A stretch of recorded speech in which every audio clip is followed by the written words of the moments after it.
Bonjour Karine, merci d'être là. Bonjour, bonjour. J'aurais dû ajouter que Stéphane Funkinos, vous êtes le professeur de yoga. Ah oui, malheureusement. Jalouse, avec une réussite évidente parce qu'elle s'endort sur le tapis. Très efficace. Tu peux en faire. J'en conviens. Alors Karine, il est très drôle le film et en même temps très touchant. Qu'est-ce qu'elle a cette femme pour être aussi jalouse? C'est-à-dire que c'est difficile d'aborder la jalousie juste par le biais de la drôlerie. C'est-à-dire que la méchanceté, la malveillance, traitée d'une certaine façon, ça peut effectivement être assez drôle et en même temps c'est un gouffre. C'est-à-dire que la jalousie, c'est un peu la partie visible de l'iceberg et elle est le résultat d'un certain nombre de sentiments un peu déplacés.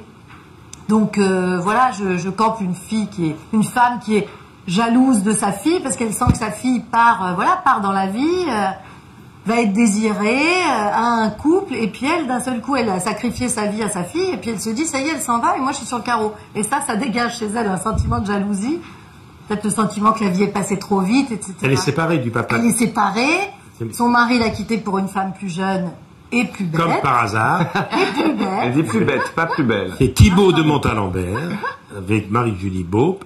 Ouais. Elle est professeure. Elle est professeure. Elle prend tout de suite en grippe un jeune professeur plus jeune qui arrive. Ben forcément. Plus jeune, arrogante, et puis tout le monde est baba devant cette gosse, là, cette jeune femme, qui est jouée par Anaïs de Moustier, qui est formidable. Formidable. Donc ça l'agresse aussi. Ça l'agresse parce qu'elle n'est pas désirée non plus. Donc d'un seul coup, elle a l'impression que le monde entier est contre elle.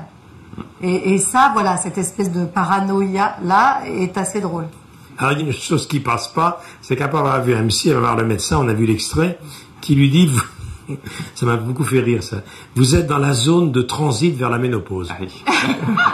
Et l'expression transit vers la ménopause, ça passe pas. Bah c'est heureusement parce qu'on a failli appeler le film comme ça, mais personne n'a voulu.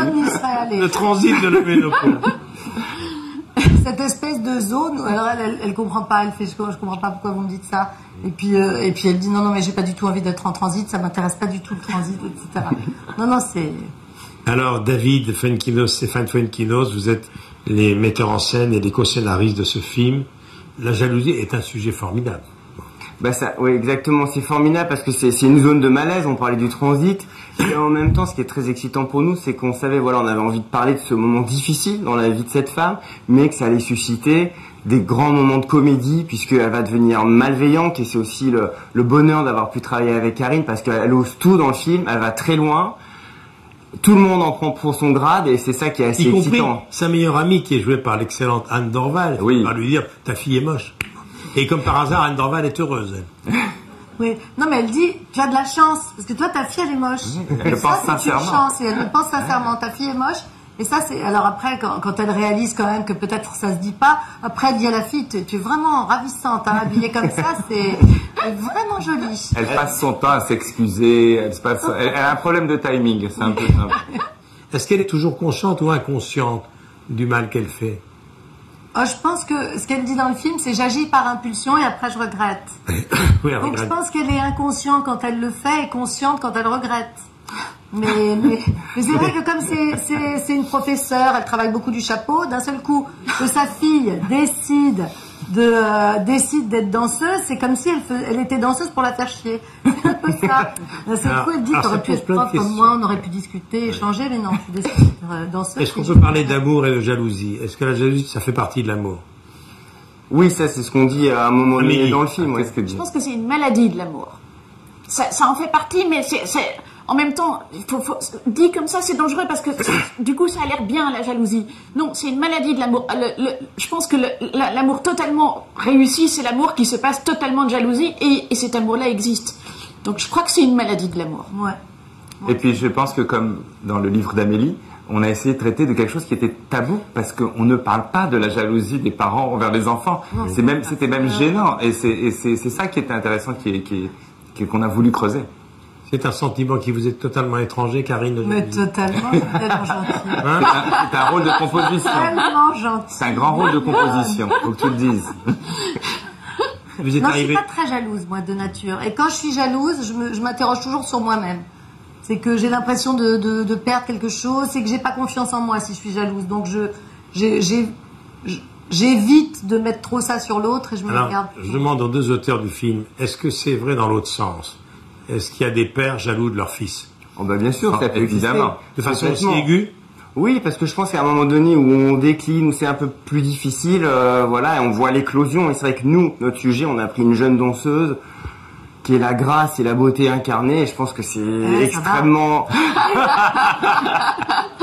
extrêmement violent. Et ça pourrait être pareil pour un jeune homme. Vous êtes maman? Moi, oui. Des filles? Oui. Qui ont quel âge? Je les déteste. Qui ont quel âge? Ils ont bientôt 18, bientôt 20. Oui. On est dans la tranche d'âge de votre fille de cinéma. Oui, exactement. Non, mais c'est toujours. Moi, je vis pas ça avec mes filles, mais je peux le comprendre. Hein. Franchement, je peux le comprendre. Et puis dans les rapports mère-fille, il y a quand même une bonne dose de toxicité. Si même tu as pas envie. Hein, les regards scanners des mères, t'es grosse, t'es maigre, j'aime bien quand t'es habillée comme ça, tu devrais pas mettre cette jupe, tout ça c'est quand même très toxique. Donc il y a quand même dans ces choses-là, tu t'en rends pas compte, mais les prémices de tout ce qu'il y a dans le film. Alors je suis content de vous rencontrer tous les deux, on a déjà reçu souvent David, l'écrivain préféré de Bernard Pivot, il vous l'avait dit sur ce plateau. Ouais, c'était ma première invitation. Vous avez déjà beaucoup écrit, Potentiel érotique de ma femme, Charlotte, Prix Renaudot, enfin vous avez déjà été adapté au cinéma, mais on connaît moins bien Stéphane. Vous êtes un casting directeur. Je l'ai été. Pour Téchiné, pour Godard, pour Chabrol, pour Woody Allen. Le cinéma, vous le connaissez bien à l'intérieur. Hein. Voilà, de l'autre côté. Mais j'ai adoré. Vous avez fait le casting de plusieurs James Bond, je crois. Quelques-uns, oui. Ouais. Voilà, Sean Connery, c'est lui. Vous voulez même un jour appeler Nolwenn. Elle ne le sait pas. Oui. Eh oui. Pour quel film? Je vais bien sur les On en parle à chaque fois tous les deux. Avec mes chefs. Je sais. Je lui en parle. C'est quand le cinéma? Je sais. Et il faut qu'elle sache qu'il y a beaucoup de directeurs de casting qui ont souvent pensé à vous. Oui. Faut m'appeler. Ouais, on n'ose pas appeler Michel. On appellera Michel la prochaine fois. Et moi, je fais ça gracieusement. je prends aucune commission. C'est le meilleur des managers. Il connaît tout le monde. Alors, parlez-moi de vous deux. Il n'y en a pas un qui est jaloux de l'autre, j'espère. Non. Moi, je suis dans le lit entre. Maintenant, on vit avec Karine, tout va bien. Voilà, on fait un ménage à trois. C'est moi l'aîné, je précise parce que ça se voit pas. Vous voyez, je sais là. Donc j'ai eu la chance de voir David arriver dans ma vie, ou la malchance. Au départ, je savais pas trop. Et puis finalement, je lui ai communiqué le virus du cinéma. Donc il a mis ça de côté pour écrire. D'abord, il s'est occupé d'Amélie. C'est vrai. C'est très vrai. Oui, on s'est connus. Ouais. Voilà, et après, on a décidé de travailler ensemble. Et c'est quasiment comme si cette complémentarité, elle s'est faite. Et vous, quand vous étiez adolescent, lui, par exemple, il était musicien, il était fou de McCartney, il faisait de la guitare, parce qu'il touche à tout et avec brio. Et vous rêviez de cinéma? Ah, moi, je regardais un film par jour. J'étais devant le cinéma de minuit, j'étais devant le ciné-club. J'adorais ça. J'ai toujours aimé ça. Je peux même pas expliquer pourquoi.